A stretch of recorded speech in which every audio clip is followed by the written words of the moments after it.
श्री कृष्ण जी कहते हैं कि जो मनुष्य मेरा स्मरण करने में अपना मन निरंतर लगाए रखता है एवं शांत भाव से मेरा ध्यान करता है, वो मुझे अवश्य ही प्राप्त करता है। अर्थात जो व्यक्ति सच्चे मन से ईश्वर की पूजा करता है, ध्यान लगाता है, उनकी स्मरण हमेशा अपने मन में करता रहता है, ईश्वर उसे अवश्य ही प्राप्त होते हैं एवं उन्हें इसका फल भी जरूर मिलता है। मन शरीर का हिस्सा है। सुख दुख का एहसास करना आत्मा का नहीं बल्कि शरीर का काम है। भगवान श्री कृष्ण बतलाते हैं कि आत्मा अमर है, उसे सुख और दुख का एहसास नहीं होता, बल्कि मन जो कि शरीर का हिस्सा है उसे यह एहसास रहता है। अपना दर्द कान्हा से बांट लिया करो, फिर दर्द जाने, दवा जाने और कान्हा जाने। अगर आप किसी तरह की परेशानी से गुजर रहे हैं तो अपने दुख ईश्वर के साथ बांटने से आपका मन काफ़ी हल्का हो जाता है एवं आप अच्छा महसूस करते हैं। एक बुद्धिमान व्यक्ति न कभी जीवित के लिए शोक करता है और न ही मृत के लिए। श्री कृष्ण जी के अनुसार जीवन मरण तो इस संसार का नियम है।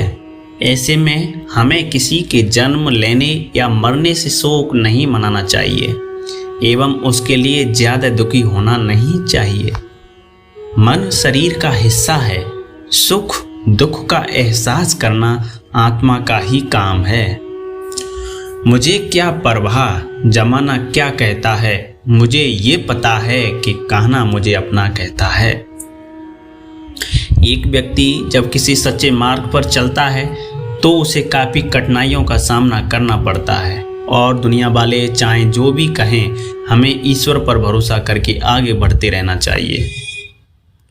जो लोग भक्ति में श्रद्धा नहीं रखते वे मुझे प्राप्त नहीं कर पाते, अतः वे इस भौतिक जगत में जन्म मृत्यु के मार्ग पर वापस आते रहते हैं।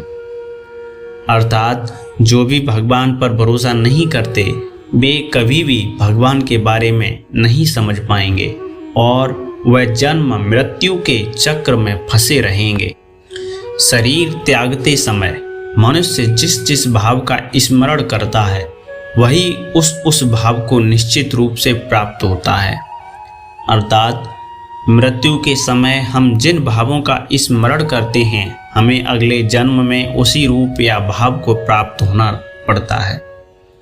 जो इंसान भौतिक वस्तुओं की इच्छा रखता है वह कभी शांत नहीं होता। अर्थात हम अगर किसी चीज़ या धन के पीछे लालच करते हैं तो हम कभी शांत नहीं रह पाते। जीवन में सुख दुख, लाभ हानि और विजय पराजय को समान समझकर अपने कर्तव्य पथ पर हमेशा आगे बढ़ने चाहिए। इससे आपको अपना कर्तव्य करने में कभी पाप नहीं लगेगा। अर्थात हमें अपने जीवन में अपने कर्म के प्रति कभी पीछे नहीं हटना चाहिए।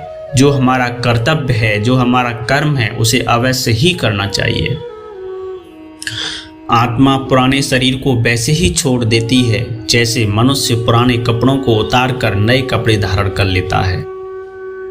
जैसे हम अपने पुराने कपड़े बदलते हैं उसी तरह आत्मा भी एक शरीर से अलग होकर दूसरे शरीर में प्रवेश करती है। यही सृष्टि का अटल अचल अपरिवर्तनीय नियम है। एक योद्धा को अपने कर्तव्य को ध्यान में रखते हुए कभी डगमगाना नहीं चाहिए, क्योंकि एक योद्धा के लिए युद्ध से बढ़कर कुछ भी शुभ नहीं होता। एक सच्चे योद्धा के लिए उसका सब कुछ उसका युद्ध होता है, जिसे किसी भी परिस्थिति में उसे घबराना नहीं चाहिए। एक मनुष्य को अपने स्वयं के अहंकार एवं फायदे के लिए कभी दूसरे मनुष्यों को नुकसान नहीं पहुंचाना चाहिए।